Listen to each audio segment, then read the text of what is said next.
What's up, guys, and welcome back into Breaking Boards. In today's episode, we're going to break down Thursday Night Football's Showdown contest between the Minnesota Vikings traveling to take on the Los Angeles Chargers. This game total currently sits at 45, with the implied team total for Minnesota being 21 and the implied team total for Los Angeles being 24. Before we jump into the player-by-player breakdown, I want to do a bit of a shameless plug. If you check out the QR code that is on your screen, if you scan that, it'll take you over to breakingboardsdfs.com. Over there, if you go to plans and pricing, which we will do in just a moment, Breaking Boards is what you will see on your screen currently. If we scroll down here just a bit, you'll see the TPP article is already up for the main slate. What that is team total, pace, and passing percentage. Gives you an idea of what game environments look the best for Sunday. But we already have up the Showdown breakdown, letting you know cash plays, GPP plays, and things of that nature. If you go over and sign up for the Pro plan, you can check that out. And then if you sign up for the Pro plan as well, you can also check out the Showdown projection sheet. Very awesome sheet. It allows you to see floor projections, mean projections, ceiling projections, which players you should be fitting in your lineup for Thursday. So if you want to go check those out, you'll get each one of those articles for the month. So each Showdown game that's an island game, you'll get each one of these articles for that for $19.99 for the month. So not bad pricing there. And then if you are playing the main slate, check out the $29.99 tier. It should have everything you should need headed into a main slate. I did discontinue the 7-day free trials, but if you want to go check those articles out, I would be more than happy to have you guys over there. Also, the Discord channel is live at breaking_boards DFS over on Discord if you want to come hang out, ask questions, that kind of thing. If you click on the pricing and plans, which you cannot see on your screen, but trust me, it's on the site, you'll see here rookie tier. If you're playing just a few bucks in Showdown or a few bucks in the main slate, $10 will get you by. If you want everything for Showdown, like I said, $20. And if you want everything all together, we are talking $30 for the month. Last week, that got you 15 articles. The $29.99 plan got you 15 articles and 5 videos. So if you want to go over and check those out, would be much appreciated. And I appreciate any feedback that you have on the site. And without further ado, let's jump into the breakdown for Thursday Night Football's Showdown contest. Taking a look here first at the Minnesota side, up top, you have Carson Wentz with J.J. McCarthy already being ruled out. Don't trust that questionable tag there. You can play Wentz in the captain spot. I probably will not on Thursday night. I'm not going to look to build 150, although I might. I do like this slate quite a bit. And if we're talking about salary and builds and all that kind of stuff, I think everything's wide open for this slate, and we'll talk about that as we head throughout this video. There's a lot of pass catching and running back options that I love on this slate, so I might actually build 150 sets for Thursday night. Carson Wentz probably won't make it up top very often. He hasn't looked great, and he's a little banged up, so won't play him in the captain myself. But if you're going to play him in the captain, you want to pair him alongside at least 2 pass catchers. You can get JJ in there, Jordan Mason, Jordan Addison, Reichert the kicker. Hawkinson is priced too cheap in my opinion. You can get the Vikings defense if you like. Jalen Naylor, Xavier Scott may or may not play. Josh Oliver, Thielen. If Xavier Scott doesn't play, you can get Cam Akers in there. CJ Ham might be out on Thursday night as well, and that would be about as far as I would go down the list on the Minnesota side. So I would set a group for your Carson Wentz lineups, ensuring that you have at least 2 of those guys in the flex spots for Thursday night. If we roll over to the running back position, pretty good matchup here for Jordan Mason. Don't mind getting him in the captain spot at all. Again, you can look at Xavier Scott, Cam Akers if Scott is out, and then CJ Ham may not play as well. Both these guys were limited in practice on Monday, and I am recording this on Tuesday. CJ Ham, dart throw, large field contest, would not play a ton at all, no captain. Akers, I would only play if Scott is out. So these are 1v1 guys. You want to set a group, unless you're waiting till the last minute to build your lineups. If Xavier Scott is out, I will play some Cam Akers. If Xavier Scott is in, I will not play Cam Akers. Won't play either one of those guys in the captain spot. Mainly just large field dart throws for me. There are some players priced around those guys that I like quite a bit more. Jordan Mason will be someone I mix in the captain. I'll probably be right around about the field on him in the captain spot. Again, he is in a decent matchup going against a Los Angeles team that's given up a lot of touchdowns on the ground to opposing running backs, and Jordan Mason may be the only healthy running back outside of Cam Akers come Thursday night. So Don't mind mixing him in up top. If I were going to put him up top, I would do a 2-4 build with Mason, Hawkinson, Mason, Reichert, Mason, Addison, Mason, Jefferson, something like that. Maybe Mason in the defense as well. So play 2 and then 4 from the Chargers side is how I would approach Jordan Mason captain lineups. If we are looking at pass catchers for Minnesota, we're looking at obviously JJ up top, Jordan Addison, Jalen Naylor, and there's really only 4. Adam Thielen. I mean, a couple of guys have seen a couple of snaps, but I'm not really going to buy into that a lot. So if you want to play those $200 guys and try to catch one that catches at least one pass, go for it. I won't be doing that. Thielen will not be a captain for me. He's someone that I don't really love him at the price. I think he's still priced up a bit for Addison being suspended to start the season. So I don't love getting to Thielen a lot, but you can if you want. He is one of my avoid players for Thursday night. Jalen Naylor, this is actually a really decent price here at 3,600.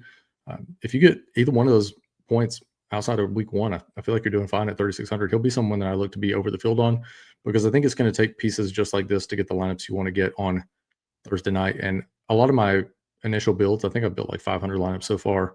A lot of them spent the full 50K. There are a few mixed in there that did not, but I think this is one of those slates where living in that middle range and mixing in your Justin Jefferson lineups is where you're going to want to be on Thursday night. Jordan Addison, I love him a lot at 7,400. We'll have plenty of him in the captain and in the flex. Don't mind doing so. If you do play him in the flex, make sure you're getting Carson Wentz in the or if you're playing Addison up top, make sure you're getting Wentz in the flex, and that Jordan Addison's typically catching a ball downfield. I mean, what's his average? Like 18, 16, basically. So you're going to want to get whoever the quarterback ends up being for Minnesota. I think it's going to be Wentz come at Thursday night. And then for JJ, you don't need me to tell you to play him. Play him as much as you can. Be mindful of the salary. This is a slate where I do think building in that middle range, the Addison range and the guys that we're going to talk about from Los Angeles is also viable. I don't think you need 100% Justin Jefferson just because he's on the slate, but something to consider. At the tight end spot, TJ Hawkinson is another guy who's priced way down, in my opinion, and should be higher. And then Josh Oliver. Not priced for his production. He had that 111, and a 1.8. If you get either one of those, you're cruising, but a lot of ones and zeros in there. So just be mindful of how you're working him into your lineup. Won't have any in the captain spot. Hawkinson's played pretty well. He's had a couple of duds to start the season, but he's looking like he's getting back on his feet. And I think he's just priced too cheap. So I don't mind mixing him in the captain spot or in the flex. Will be over the field on him come Thursday. Will Reichert and the Vikings defense, pretty much predominantly for me, always, these guys are going to be somewhere between 8 and 25% plays in the flex spot. I won't have any in the captain. Reichert's been fine. He's had a couple of games that, you could have talked about 18 points maybe in the captain spot, but it's not something I'm going to plan for. So I won't have him up top, but I will mix him in quite a bit in the flex. And then the Vikings defense, kind of the same thing. If you get a 30, you're cruising if you got him in the captain spot, but it's not something I'm going to plan for. If you want to do 1 or 2 in a 150 build, I'm not going to be mad at you, but not something I'm going to plan for myself. As we roll over to the Los Angeles side, up top, you got Justin Herbert. If I can get him in the right spot, let's go back over here. Herbert's someone who likes to spread the ball around. I actually don't mind getting to 3 pass catchers or running backs or kickers in my Herbert lineup. So Quentin Johnston, Keenan Allen, Ladd McConkey, Vidal, Gadsden, who looked great last week, Dicker the kicker, Chargers defense, Haskin if he plays. I'm kind of leaning toward that he doesn't. Trey Harris, Disley, Conklin, Miller Hines is someone I think at $200 is going to be very sneaky if Haskins sits. That's Naheem Hines that used to play for Indianapolis and Buffalo a few years back. So he's viable at 200 in my opinion if Haskins sits. And then Darius Davis has seen the field some as well. So I would mix and match 2 to 3 of those guys, and I would make sure I had at least 2 and up to 3 in my lineups with Herbert captains. We'll have probably about 8%, 6 to 8% Herbert captain. I do think he likes to spread the ball around. He has a little bit of upside. I mean, I think he 32.9 last week and a 30.9 to open the season. So it's there. We want to plan for that. And rolling over to the running back position, you have Kimani Vidal. I'm going to assume that Haskins doesn't play. I'm just going to talk about him like he's not going to play. I won't have any of him really in my lineups. He hasn't really performed even when he's been on the field, and I think he's just priced too high. So I don't know why anybody would get to him. Miller Hines here just signed with Los Angeles, and I mean, really hasn't had any news on him, but he'll be someone that if I have a roster that I have that spends, 49.8 and I got that $200 I can throw in there, I don't mind getting him in there. I think that he could end up scoring 5-6 points and really changing the slate, in my opinion. He's going to be someone that I look to be over the field on if he is active and if Haskins is not. Kamani Vidal is someone I'll be over the field on in the flex and in the captain spot. Price too cheap, in my opinion, for his role and for the injuries around him. He's looked pretty good in a couple of starts he's had. 7.5 is fine. I mean, it's not anything to scoff about. And the 25.8, you're going to need him in your lineup if he puts up that type of score. This is not a Minnesota team that's been very good against the running backs to start the year, so don't be afraid of that matchup there either. Rolling over to the wide receiver position, you got quite a few guys here. You got Johnston, Allen, McConkey. You have Trey Harris, if I can find the guy. And you have Darius Davis. Where the hell's Harris? There he is.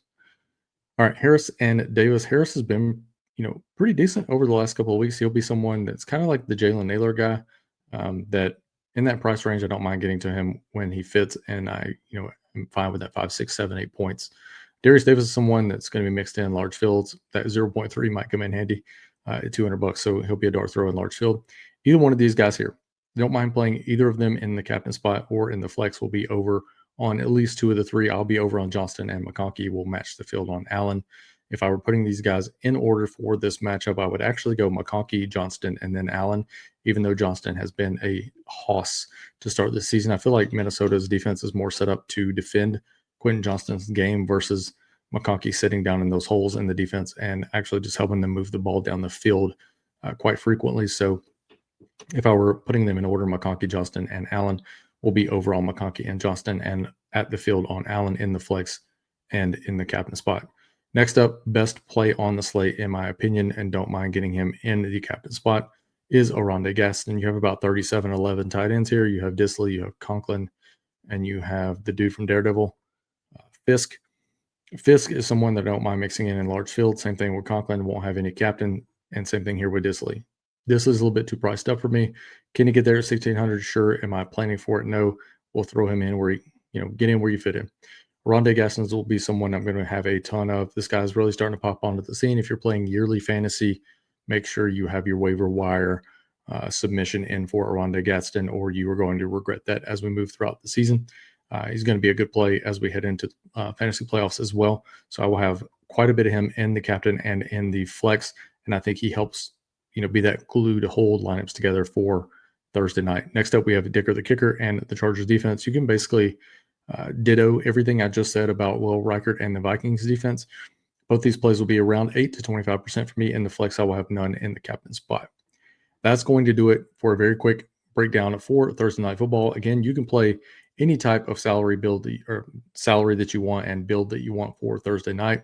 Hopefully you guys got something out of the video. If you did, drop a like on it and subscribe to the channel. I do cover every NFL slate throughout the NFL season. Also, do me a favor, man. Go check out the site. Again, I think that if you sign up, $30 for a month, check it out for a month. You'll get, roughly 60 articles if you sign up for the $30 plan. And I think you'll really find some useful information in there. I think those that use the Hall of Fame tier last week and had access to my War Games article, which is exactly how I'm going to play the slate. The only player I can think of that I really missed on last week was Bill Krosky-Merritt, who thinking back on it now, I probably shouldn't have been as heavy on as I was, but he didn't sink my lineup. I ended up finishing second in the contest and did pretty well. So everything I had around him was great. I mean, I don't want to pat myself on the back too much, but I was really on last week, and I really feel like I have a good handle on this week, starting to write some articles as well for this week. So if you want to go check that out, I'd be really appreciative of that. And again, I appreciate you guys being here and thank you for sticking with me throughout the video. Hopefully you take down something large on Thursday night, and we'll see you guys hopefully for the main slate video.